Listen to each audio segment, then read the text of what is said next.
Assalamualaikum warahmatullahi wabarakatuh. Selamat datang di testing dan implementasi sistem. Materi kali ini kita akan membahas mengenai implementasi sistem.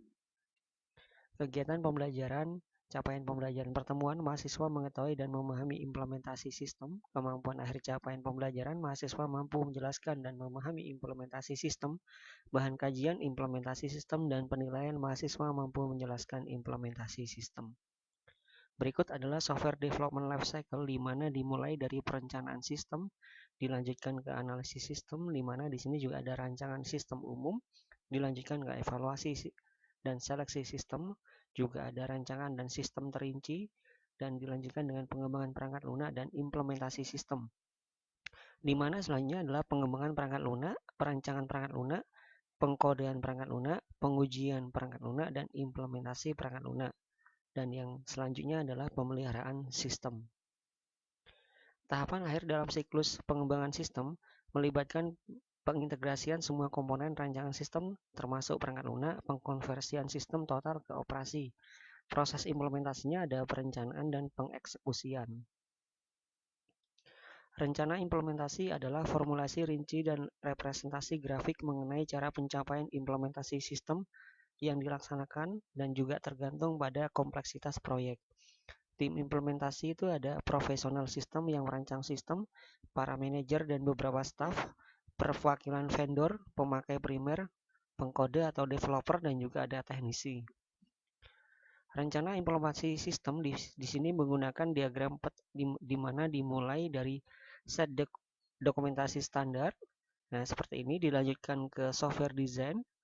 Di sini juga ada software coding, dilanjutkan dengan software testing, ada sistem testing, dilanjutkan kepada di sini ada sistem conversion, ada post implementation review, dilanjutkan ke prepare documentation, masuk lagi ke set dokumentasi standar.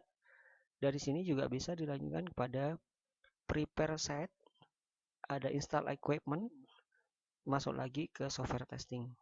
Dari sini juga ada select personal dan dilanjutkan ke train personal. Nah, seperti itu.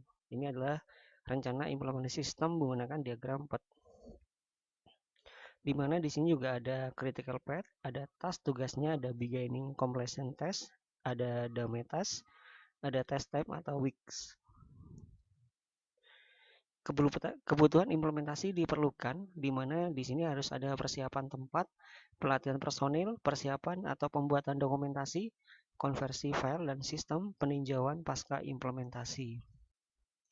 Persiapan tempat yang perlu dipersiapkan, ruang sesuai dengan platform teknologi yang digunakan, mikro, mini, atau mainframe, listrik, telepon, koneksi lainnya, ventilasi, AC, kaset anti debu, karpet, rak penyangga barang, meja penyimpan disk atau pita, lemari kabinet, tempat personil, lokasi printer, dudukan printer, dan furniture yang dirancang secara ergonomis, pengujian burn-in, simulasi operasi pada vendor. Pelatihan personil tidak ada sistem yang bekerja secara memuaskan jika para pemakai atau pengguna dan orang lain yang berinteraksi dengan sistem tersebut tidak dilatih secara benar. Pelatihan personil tidak hanya meningkatkan keahlian atau keterampilan pemakai, namun juga memudahkan penerimaan mereka terhadap sistem yang baru. Kebutuhan pelatihan personil diberikan itu yang pertama karena personil teknis yang akan mengoperasikan dan memelihara sistem tersebut. Berbagai pekerja dan supervisor yang berinteraksi langsung dengan sistem untuk mengerjakan tugas dan membuat keputusan. Ada juga terkait dengan manajer umum, pihak luar yang berinteraksi dengan sistem.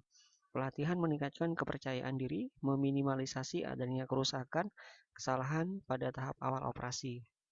Cakupan pelatihan itu berupa tutorial, mengerjakan cara menjalankan sampai pelatihan untuk mengajarkan pokok-pokok sistem yang baru.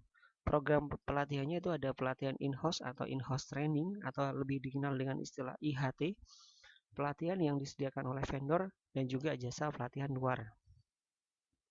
Teknik dan alat bantu pelatihan personil yang pertama ada teleconference, perangkat lunak pelatihan interaktif, pelatihan dengan instruktur, pelatihan magang, manual prosedur, dan juga ada buku teks. Perangkat lunak pelatihan interaktif itu ada computer based training atau CBT, ada audio based training atau ada EBT, video based training ada VBT, ada video optical disc, ada VOD.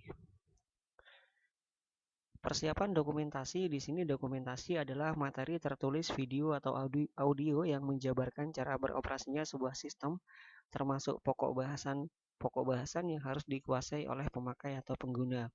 Tujuan dokumentasi yang pertama adalah pelatihan, penginstruksian, pengkomunikasian, penetapan standar kinerja, pemeliharaan sistem, dan juga referensi historis. Implementasi sistem di sini itu ada biaya, di sini juga ada waktu, di mana di sini ada pengembangan sistem yang dilanjutkan kepada tahap tanpa dokumentasi yang jelas dan akurat untuk implementasi sistemnya, dan juga di sini ada operasi dan pemeliharaan sistem seperti itu dengan dokumentasi yang jelas dan akurat seperti itu. Area utama dokumentasi di sini ada 4. Yang pertama dokumentasi pemakai, dokumentasi sistem, dokumentasi perangkat lunak, dokumentasi operasi. Konversi sistem yang baru, proses pengubahan dari sistem yang lama ke sistem baru. Kompleksitas dalam pengonversian tergantung pada beberapa faktor, antara lain jenis perangkat lunak, database, perangkat hardware, kendali jaringan, dan prosedur. Di sini ada metode yang digunakan, ada konversi langsung, ada konversi paralel, ada konversi pass-in, ada konversi pilot. Untuk konversi langsung di sini sistem menjadi baik jika sistem baru tidak mengganti sistem lama. Sistem lama sepenuhnya tidak bernilai, sistem baru bersifat kecil atau sederhana. Rancangan sistem baru sangat berbeda dari sistem yang lama. Di sini ada sistem yang lama, di sini ada sistem yang baru dipotong, ini ada pemotongan total seperti itu.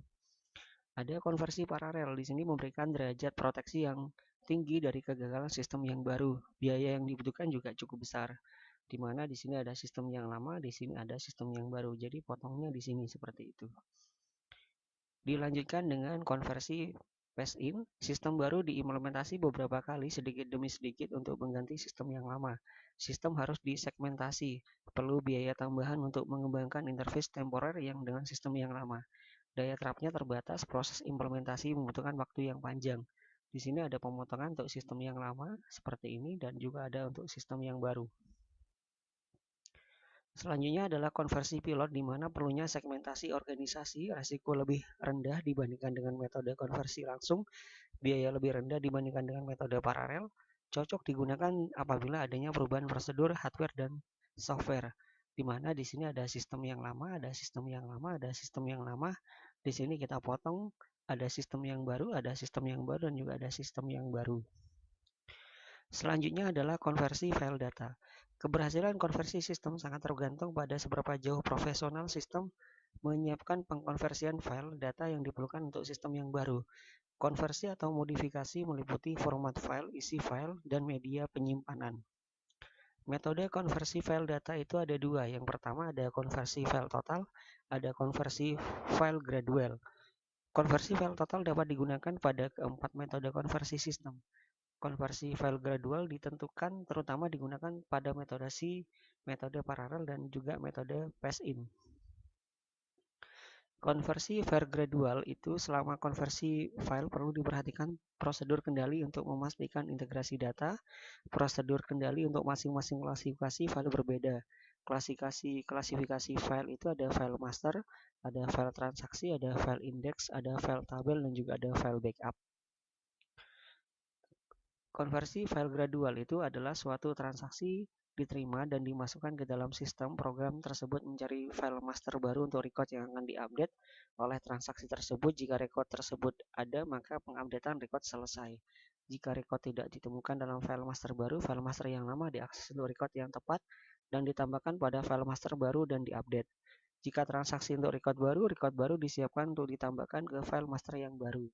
Di mana selanjutnya itu adalah evaluasi sistem baru setelah implementasi, di mana di sini ada bidang tinjauan dan pasca implementasi, ada faktor sistem, faktor kelayakan telos, ada faktor strategik PDM, ada faktor rancangan, ada MUR, ada komponen perancangan sistem, ada output, input, proses, database, kendali, platform teknologi, ada estimasi, ada waktu, biaya, manfaat, ada tingkat dukungan, sumber daya tersedia, manajemen puncak, dan juga ada pelatihan, di mana di sini dilanjutkan direncanakan pada bidang tinjauan pasca implementasi secara aktual.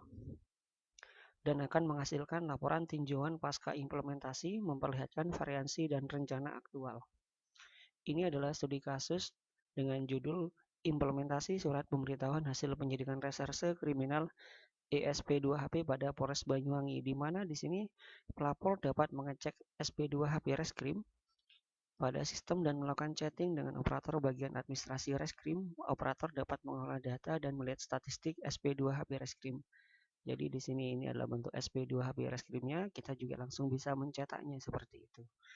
Berikut adalah referensi untuk pertemuan kali ini dari Susairi dan Effendi, implementasi surat pemberitahuan hasil penyelidikan reserse kriminal SP2HP pada Polres Banyuwangi, dan juga dari Wirawan, implementasi perangkat lunak. Sekian, terima kasih, sampai jumpa pada pertemuan selanjutnya. Wabillahi taufiq wal hidayah. Wassalamualaikum warahmatullahi wabarakatuh.